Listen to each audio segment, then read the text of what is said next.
న్యాయం జరగకపోతే దీక్షకు దిగుతానని జేసీ ప్రభాకర్ రెడ్డి అల్టిమేటం ఇచ్చిన 24 గంటలు గడవక ముందే మాజీ ఎమ్మెల్యే పెద్దారెడ్డి తాడిపత్రిలో ప్రత్యక్షమయ్యారు. ఏకంగా పోలీస్ స్టేషన్కు వెళ్లారు. దీంతో పోలీసులు కూడా ఒక్కసారిగా నివ్వెరపోయారు. ఎలాంటి సమాచారం లేకుండా ఎవరికీ తెలియకుండా నేరుగా స్టేషన్కు రావడంపై పోలీసులు ఉలికిపాటు గురయ్యారు. తాడిపత్రికి పెద్దారెడ్డి వచ్చారన్న విషయం చర్చనీయాంశంగా మారింది. అయితే ఫ్రీ బెయిల్ విషయంపై పోలీసులను కలిసి మాట్లాడేందుకు వెళ్లాలని మాజీ ఎమ్మెల్యే పెద్దారెడ్డి చెప్పుకొచ్చారు. ఇక జిల్లా నుంచి బహిష్కరించాలని ప్రభాకర్ రెడ్డి చేసిన డిమాండ్పై పెద్దారెడ్డి కూడా తీవ్రంగానే స్పందించారు. ప్రభాకర్ రెడ్డి చేసిన వ్యాఖ్యలను ఖండిస్తున్న పెద్దారెడ్డితో మా ప్రతినిధి రసూల్ అందిస్తున్న ఫేస్ టు ఫేస్.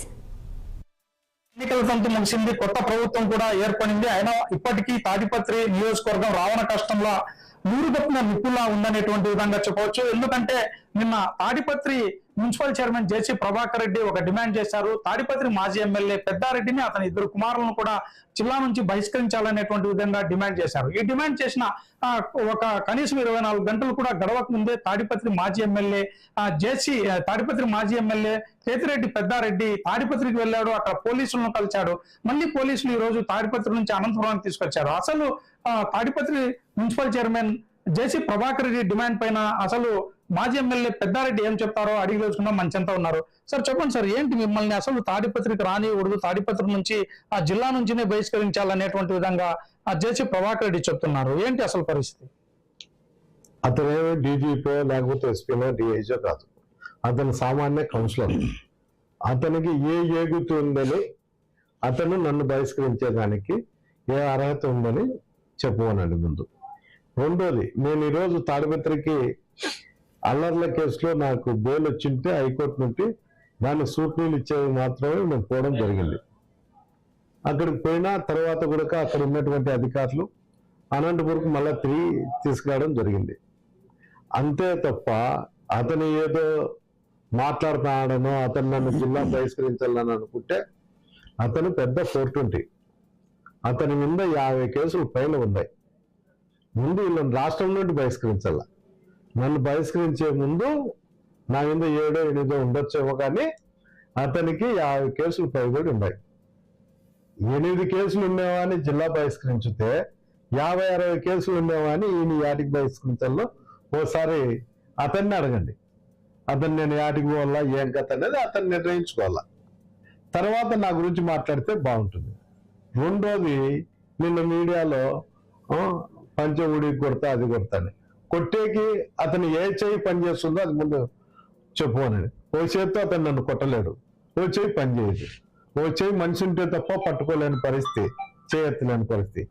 అతన్నే నన్ను కొట్టాలనుకుంటే 2 చేతులు అవయవాలని నా గురించి మాట్లాడడం, అది అసలు నేను అతను మాట్లాడేదాన్ని నేను స్వీకరించాలన్న కూడా సిగ్గుచేయట్లేదు. ఈరోజు పూర్తిగా పోలీస్ వ్యవస్థ పైన కూడా పూర్తిగా జేసీ ప్రభాకర్ రెడ్డి విరుచుపడుతున్నారు. పెద్దారెడ్డి నా ఇంట్లోకి వచ్చినప్పుడే వాళ్ళు ఈ రోజు కంట్రోల్ చేసి ఉంటే ఈ రోజు ఈ పరిస్థితి ఉండేది కాదు అనేటువంటి విధంగా చెప్తున్నారు. ఈరోజు ఏ పరిస్థితి? ప్రశాంతంగా ఉన్నారు తాడిపత్రి ప్రజలు. 7 లెక్కలు వసూలు చేసుకునేదానికో వాణిని బెదిరించే ఆ ఫ్యాక్టరీ వాళ్ళు మూడు భయపడి ఈయనకి వచ్చే రావాల్సిన పర్సెంటేజ్ పెరుగుతుందని. అంతే, ఆడే ప్రశాంతంగానే ఉంది ఇప్పటికైతే. ఇతను చిన్నోని ఏమన్నా బెదిరియడము, ఆ ఫ్యాక్టరీ వాళ్ళని తిప్పితే ఏందో 10 రూపాయలు ఎక్కువ వస్తుందనో కమిషన్లు ఎక్కువ వస్తాయని భయపడించారు.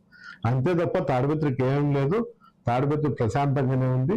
ఇప్పుడే కాదు, ఎప్పటికి కూడా ఇదే విధంగానే ఉంటుంది. అతన్ని నన్ను పోల్చుకోవడం అయితే అసలు నేను అతని గురించి మాట్లాడేదే సిగ్గుచేటు. ఏమంటే విధులేని పరిస్థితుల్లో ఎవరో ఒకరు మా వాళ్ళు మాట్లాడితే వాళ్ళ మీద దాడులు మీరు చెప్తారు కాబట్టి విధులేని పరిస్థితుల్లో నేను మాట్లాడాల్సిన పరిస్థితి వస్తుంది కాబట్టి మాట్లాడతాను. సో మొత్తం పైన తాడిపత్రిలో పాత పెద్దారెడ్డిగా ఉంటారా లేకపోతే మారిన పెద్దారెడ్డిగా ఉంటారా? పరిస్థితులు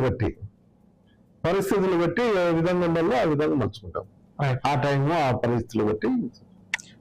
ఇది మొత్తం పైన తాడిపత్రి నియోజకవర్గంలో నేను ఎప్పుడు ప్రశాంతతనే కోరుకుంటా. అయితే అక్కడ జరిగేటువంటి పరిస్థితుల నేపథ్యంలో నేను పాత పెద్దారెడ్డిగా ఉండాలా లేక కొత్త పెద్దారెడ్డిగా ఉండాలన్నా అనేటువంటిది కాలమే నిర్ణయిస్తుంది. అయితే నన్ను జిల్లా నుంచి బహిష్కరించాలనేటువంటి విధంగా డిమాండ్ చేయడానికి అతను ఏమన్నా జిల్లా అధికారా లేకపోతే ముఖ్యమంత్రి అనేటువంటి విధంగా కూడా మాజీ ఎమ్మెల్యే తాడిపత్రి పెద్దారెడ్డి చెప్తున్నటువంటి పరిస్థితి. రసూల్ 60 అనంతపురం జిల్లా నుంచి.